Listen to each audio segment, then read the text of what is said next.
Victoria is in the middle of a crime crisis, has record debt, services are at breaking point, and Jacinta Allan's priorities are all wrong again. It started with treaty, and now she's embarking on an apology tour to the stolen generation. The Premier has called an extraordinary sitting of Parliament for next month to make another apology to Victoria's Indigenous population. This will be the fourth apology to Indigenous Australians in the state. 4. Because, of course, one wasn't enough. The special sitting of Parliament will be convened on December 9, where Premier Jacinta... G'day Australia, welcome back to Aussie News, where we follow the money trail so you don't have to. Today we're talking about something that should make every working Australian sit up and pay very close attention. Victorian Premier Jacinta Allan has just floated an idea that's got financial experts sweating more than a politician during a corruption inquiry. She wants your superannuation, your retirement nest egg, your hard-earned savings to help bail out Victoria's absolutely catastrophic debt situation. And before you ask, yes, this is as concerning as it sounds. We're talking about a state government so deep in financial trouble that they're now eyeing the $4.3 trillion super sector like a desperate gambler eyeing their mate's wallet at the casino. Quick favour here, if you want to stay updated on exactly how politicians plan to spend your retirement savings, hit that subscribe button and smash the notification bell for the latest updates on Australian politics. Trust me, you'll want notifications on for this saga. Cheers if you did. Now, back to the show. Let's establish the scene here, because context is absolutely everything. Victoria isn't just dealing with a minor budget hiccup or a small shortfall that can be fixed with some clever accounting. We're talking about debt levels that would make a European finance minister blush. The state is drowning, absolutely drowning, in red ink from infrastructure projects that went wildly over budget, interest repayments that are climbing faster than Melbourne property prices used to, and recurring spending on transport and hospitals that's bleeding the budget dry. This isn't responsible governance, this is financial chaos wrapped in a high-visibility vest and called the infrastructure plan. Now, enter Jacinta Allan, fresh from inheriting this magnificent mess from her predecessor. Jacinta Allan will make a formal apology to First Nations Victorians, acknowledging practices that led to systemic injustices, dispossession, displacement and violence. The first apology was issued by former Premier Jeff Kennett in 1997. Jacinta Allan apologised in February last year to Victorian children who were abused while in state care between 1928 and 1990, a number of whom were Indigenous. In October last year, she issued an in-person apology to those eligible for the Stolen Generations reparations package. And never deterred, the Premier is doing it again, as agreed to as part of the state's treaty. And why 4, you ask? Well, according to Jacinta Allan, we are addressing the systemic injustices of the past to build a better future for all Victorians, grounded in mutual respect and understanding. Now, notice this all Victorians lingo that she keeps using. What's in it for all Victorians? Because just like the treaty, it only serves to accommodate the 65,000 in the state who identify as Aboriginal, not the 7 million. Now, I'm not denying wrongdoings were made. Bad things happened many, many years ago. But why is it up to Jacinta Allan to make apologies on behalf of all Victorians for something all Victorians had nothing to do with under the guise of making life better for all Victorians? And where does it end? I mean, the treaty was only signed into law 2 weeks ago and formally comes into effect next month, and already changes are happening. It's the Victorian taxpayer who is going to cop the repercussions. Everyday, hard-working citizens who've done nothing wrong but are being made out to be the enemy and as the people responsible for any injustice so that the Premier can feel good about herself. This is race-based politics, and it is not out of the realms of possibility to say that compensation is next.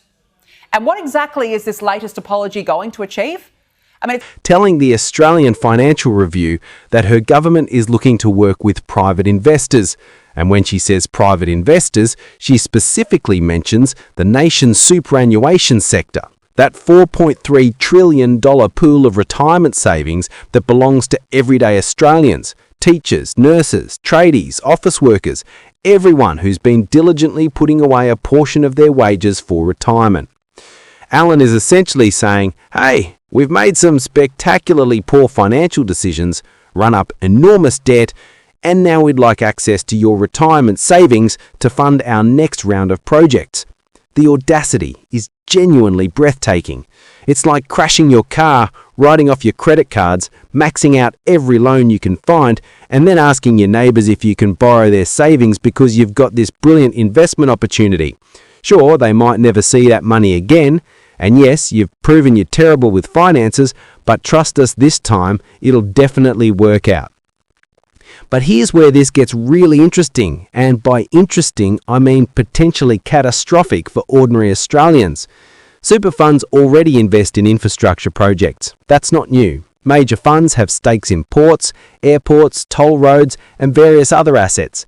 Done properly, infrastructure investment can provide stable, long-term returns perfect for retirement savings. The problem, and it's a massive problem, is that Victoria's track record with infrastructure is less stable long-term returns and more financial black hole that devours taxpayer money faster than you can say cost overrun.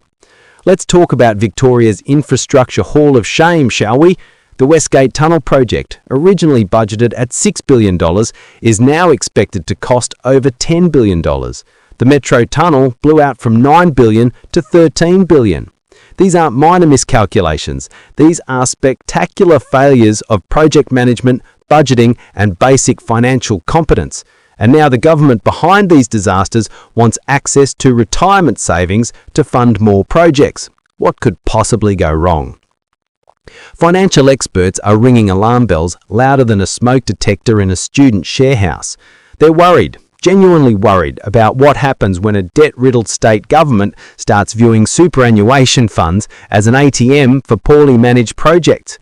The concern isn't that super funds shouldn't invest in infrastructure, it's that this specific government has proven spectacularly incompetent at delivering infrastructure on time and on budget. Asking super funds to invest in Victorian projects right now is like asking someone to invest in a restaurant that's already burnt down twice. Sure, maybe third time's the charm, but would you bet your retirement on it? The mechanics of how this would work matter enormously. Is Allan suggesting super funds voluntarily invest in Victorian government projects because they represent good value? That would be fine, if questionable given Victoria's track record. It's been 17 years since Kevin Rudd issued this national apology. For the pain, suffering and hurt of these stolen generations, their descendants and for their families left behind, we say sorry. And what has actually changed since that moment? Because the outcomes for Aboriginal Australians are the same, if not worse. Aboriginal and Torres Strait Islander prisoners account for 37% of all persons in custody. Indigenous people are 15 to 20 times more likely than non-Indigenous people to commit violent offences. They are more likely to leave school earlier than non-Indigenous Australians, are more likely to die earlier. So again, what has actually changed? Victorian Labor can keep going on this divisive path with treaty and now another apology, but the more it talks about it, the less time is being spent on the ground closing the gap. And it's all symbolic for Jacinta Allan, because if this upcoming apology was truly about substance and meaningful change, then why has almost $170 million been allocated in the 2025-26 state budget for Aboriginal services across health, education, housing and other programs?